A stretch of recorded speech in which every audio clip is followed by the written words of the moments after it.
universities? What of the armed forces? We are here because of people on the roads. It's not only the universities. Why is it difficult to be faithful to some of those things that you agreed with? We are faithful. Even we are not. Because that's the cultural cut of this matter. No. Even after that, after the so-called 2009, there have been other crises, there have been other strikes, and they called up. Many of them stem from the 2009 agreement. No, they are called up. So this particular issue is beyond the 2009 agreement. I don't think the issue is 2009 agreement. Because all the issues in the 2009 agreement were agreed. Apart from these ones that definitely talk about transferring assets of government. You just can't do that. I don't know how that gets into the so-called agreement. Why can't we start from somewhere, at least, solving the basic problems to kickstart? What do you think is the key problem now that has made them not to call out strike? For instance, the issue of quality of classroom infrastructure. That's what I've just told you. That's what I've just told you. But to talk about infrastructure, it's not right for them to say that is the key thing, because I'm telling you that the government was not forced into that. Sorry. The government was not forced into that. But we on our own decided to set a team to go and take inventory of this infrastructure. So they should not capitalize on it. Even if you have all the money in the world now, you cannot change these things overnight. And we are going to go back, we are releasing 100 billion to start with. And let us progress. That is extra, outside the line budget. And I'm just telling you that we have set up a different team also to take an inventory of the infrastructure we have in the College of Education and Polytechnics. And this is the first time we are approaching this with a very serious commitment. Just like we talk about road infrastructure in the country, we have not reached where we want to go. But you will agree with me that there are significant improvements. Even with the floods of 2012, December 2012, people move easy on our roads, especially those who travel home on Christmas. That people normally stay on the road sometimes and sleep there. We never experienced that. We still have our challenges, but you have seen the commitment of government. You have seen it. Mr. President, quite a number of tweets are coming in to us, and most of them asking the same question, which is on ASUU. We all know the problems. You've stated some of them, but the crux of the matter still remains that students have been at home for the last 3 months, and from what you've said, it seems that they will be at home for much longer. How do you intend to, put an end to this deadlock and get students back to classes? The members of ASUU are people. They are own people. They are brothers and sisters, our friends. They should look at the country. They should look at these young men and women in the universities. And they should look at the commitment of government. And we've said, see, this is one government that has been quite transparent, and we are very, very sincere. And to me, I said that, look, my commitment is total to make changes. So, but you can't get this overnight. And if you see the sincerity in government, and even the extra thing government is doing, I've just told you about we have taken inventory. It never happened. We just spend money here and there. But no, before you do something very well, you must know the enormous challenges you have. Otherwise, you'll be wasting a lot of money.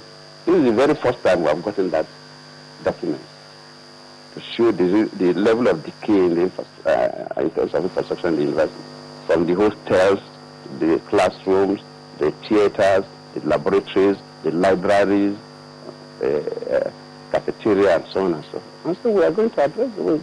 Collectively, we are going to address it.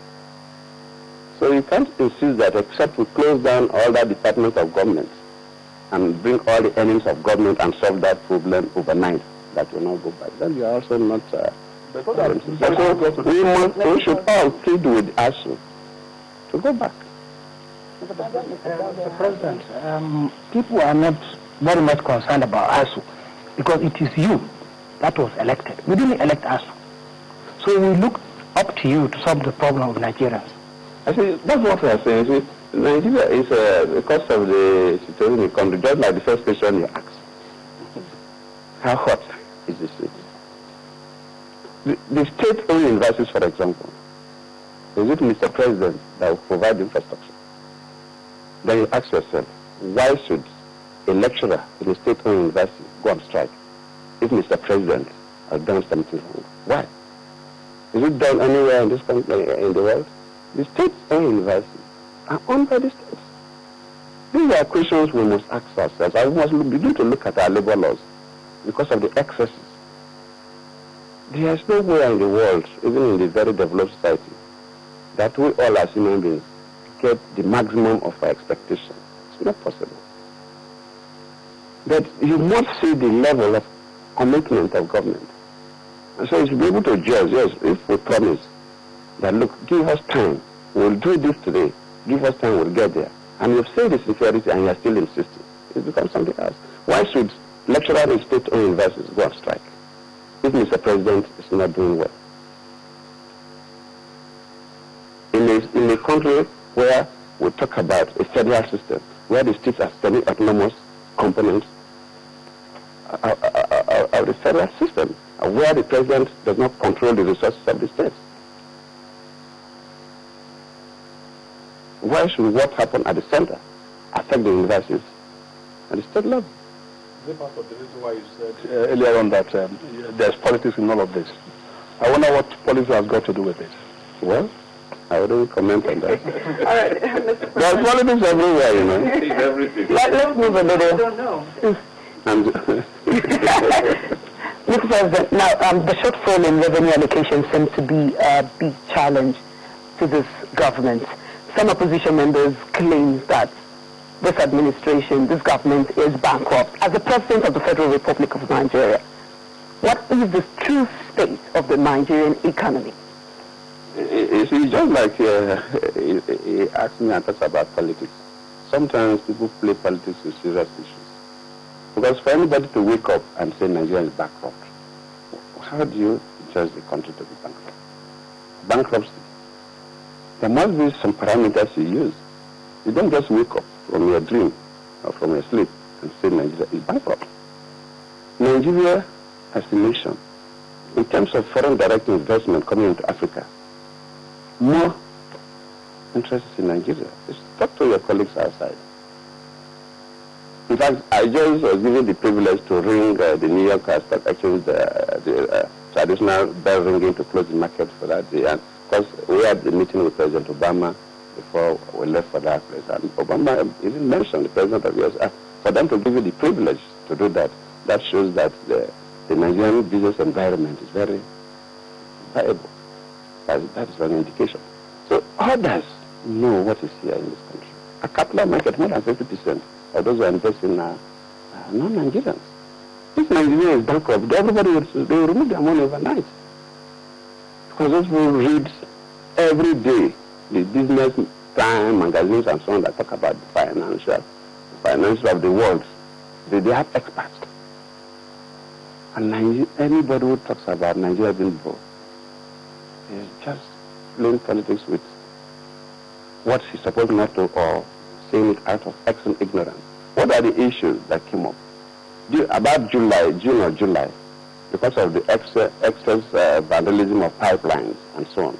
So a number of pipelines that convey crude oil to the terminals for export were closed down. So the sales dropped significantly, and it affects the revenue of the country. And for that, I think states were being owed about 75 billion or so. They also saw the reason and they agreed. And of course, last month or so, they said that until they get that, they were not going to collect the money. It's not because we never had enough money for August or for September, no. But they said that except that, that outstanding must be brought. I think now it has been sorted out by the finance minister, petroleum minister. But that was the issue. It's not because we didn't earn enough money to pay. So when they walked out from FAC, of course, no money was remitted to their states. For that, they couldn't pay salary. It does not mean that the government is broke. If government is broke, there are parameters you use in knowing. For you as a senior citizen of this country to come out and say Nigeria is broke, you must tell Nigerians what are the yardsticks you use. You don't just wake up Okay, let us even say the federal government was unable to pay salary at the time salary is supposed to be paid. That does not automatically mean the federal government is broke.